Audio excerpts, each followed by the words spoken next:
Araka ny fanarahantsika tamin'ny sary tany ambolohan'ny fahitanao ny akon'ny fampelezan-kevitra teo moa dia omaly no nanatanteraka ny fidinana teny amin'ny boribory tany fahenina ny candidat Ratserson Véronique tamin'ity androany ity kosa dia nisafidiny janona ho fanajana ny fanadina mpanjakana CPE izy sy ny mpiarady aminy zay makasika ny akon'ny fampelezan-kevitra fa hitramin'ny lafim-baovao afantanteraka kosa indray isika manamafy ny fanohana nataony manoloana ny fitokonan'ireo syndicat ny fananantany ny avy ao amin'ny fivondronan'ny syndicat afo syndical tamin'ity androany ity dia ho jerentsika ary ny sary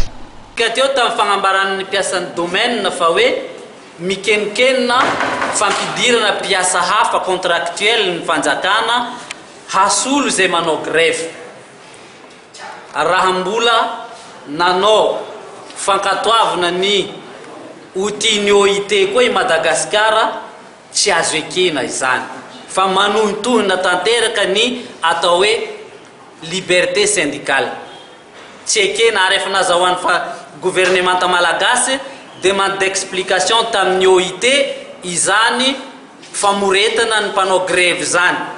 na io réquisition io aza efa nahazahoana demande d'explication tamin'ny OIT amin'ny maha mpikambana feno any Madagasikara ao amin'ny OIT ka tsy ekena ary zay no ilazaina aminareo agny amin'ny mpiasam-panjakana mba mandinihy atsika mpiasa raha izay no atao rehefa anao mitaky ny zo zay iverinao anananao dia esorina hosoloana mpiasa hafa zay tsy nanao fianarana momba an'io angamba tsy rariny zany ka izay no fagnambarana atao mikasika an'igny